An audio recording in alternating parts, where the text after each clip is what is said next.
আসসালামু আলাইকুম। কেমন আছেন সবাই? ইনশাআল্লাহ আশা করি ভালো আছেন। আলহামদুলিল্লাহ, আল্লাহ পাক আমাকে ভালো রাখছেন। তো গাইজ আজকে মজার একটা স্টোরি শেয়ার করব। যেটা হলো যে একই শব্দ আমি কমসে কম ৩ টা স্টাইলে আপনাকে বলব। যে ৩ প্রকার ভাবে একটা শব্দকে বললে অর্থের কোনো রকম ব্যাঘাত ঘটে না, বরং উচ্চারণের দিক থেকে আর এক্সপ্রেশনটা কিন্তু বিভিন্নভাবে আলাদা হয়ে যায়।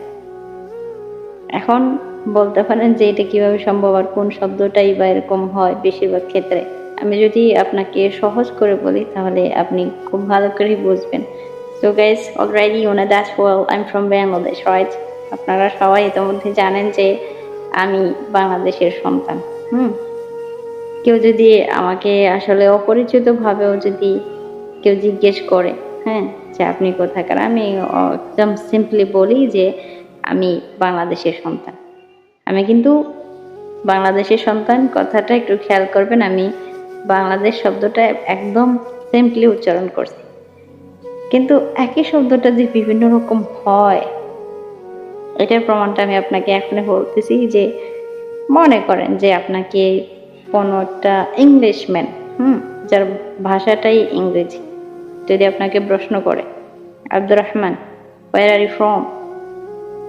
আপনি কি বলবেন? বাংলাদেশ, তাই না? রাইট, একদমই সঠিক, বাংলাদেশ। কিন্তু আমি যদি বলি, আমার যদি কেউ প্রশ্ন করে, কোনো ইংলিশম্যান যদি বলে যে ওয়ার আর ইউ ফ্রম, তাহলে আমি তাদের মতো করেই বলবো I am from Bangladesh. I am from Bangladesh. উচ্চারণটা একটু খেয়াল করবেন, আই এম ফ্রম বাংলাদেশ। তো এই হইল ২ রকম উচ্চারণ। একটা হচ্ছে সিম্পলি বাংলাদেশ, আর একটা যখন আমি কোনো ইংলিশম্যানের সাথে কথা বলবো বা আপনি কথা বলবেন, তখন উচ্চারণটা কেমন একটু ভিন্ন রকম হয়ে যায় না? For example, Bangladesh, Bangladesh. Okay guys, তো আরেকটা উচ্চারণ কিন্তু অবশ্যই আছে এই বাংলাদেশের। আর সেটা হইলো যে আমি যেটা সব সময় বলি, আপনারা সব সময় শোনেন, আর আমি বেশিরভাগ সময় শোনার লাগে, এটাই আর কি।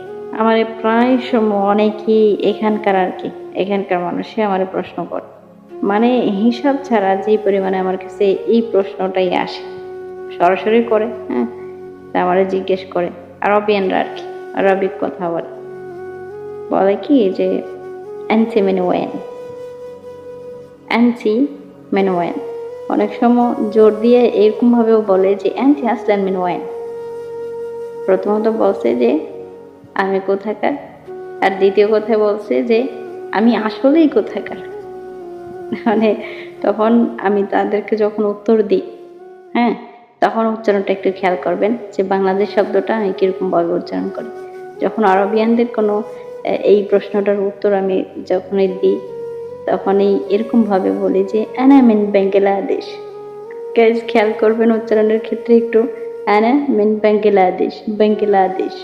একটু খেয়াল করলে আপনারা বুঝবেন যে আমি উচ্চারণটা ভিন্ন ভিন্ন কেনই বা বললাম প্রথমে। যখন সিম্পলি বলছি আমি বাংলাদেশের সন্তান, যখন কোনো ইংলিশম্যান আমাকে বা আপনাকে প্রশ্ন করছিল, তখন কি বলছে না, বাংলাদেশ, বাংলাদেশ, রাইট?